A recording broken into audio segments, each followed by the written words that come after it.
There's so much over the course of your life to lock in on. I think I gave you this line before because I spoke with Vernon Payne, who is a former assistant coach at Michigan State. He's the one who recruited Magic Johnson to Michigan State. Of course, you were at Detroit when Judd Heathcote was there, and you were Disco Dick Vitale and all that.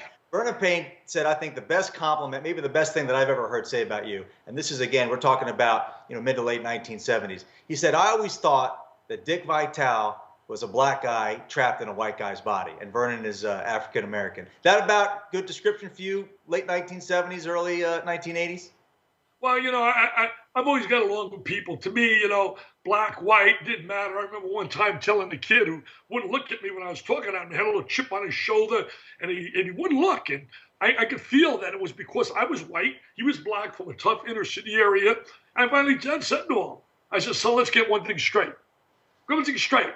You want to talk to me because of my color of my skin. Well, you know what? I can't change the color of my skin. You can't change the color of your skin. We were born what we are, but we could change our mental attitude and treat people with respect. And all my life, I've tried to be fair to people. I love people. Honest to God, that day my wife gets mad at me because she likes to have quiet. My wife is a total 180 for me. We've been married 42 years, and I'm so lucky. I pray every night that my daughters intellectually and physically look like their mother and not their father. And I've been blessed that way. But the bottom line is, she'd like to go for a quiet. I like to go with people. I like to walk in a restaurant, and if they don't recognize me, I'll put a sign in the back. Please ask for an autograph. My name's Dickie V. I just love people, love being around them. I could never understand why celebrities have a chip on their shoulder, angry at the world, and I've tried to live a life doing things the right way. Oh, I'm never going to be, Bob Costas or a Dan Schulman or guys who are so articulate and smooth. But I think along the way, I've made a little impact in broadcasting when I watch so many guys out there now, all trying to develop shtick, trying to do things that are not natural.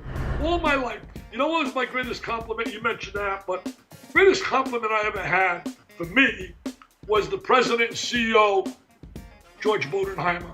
When George Bodenheimer introduced me, when I got into the Hall of Fame of the sportscasters, and Mitch Albom was in as the journalist, and I was so honored to share that with a guy of his stature. But George introduced me, he told the crowd, so a lot of you don't know this. He said, but I was Dickie V's driver back when I started, 1981. And he said, let me tell you this. Dickie V, and I hit my wife, and I hit my agent, Sue Lipton, and Sandy Montag, and I said, that's the greatest compliment I ever received. He said to the crowd, he said, Dickie V treated me like royalty when I was a nobody, and he's treated me like royalty now that I've made it up the ladder. And to me, that's what my life was about. We're all the same.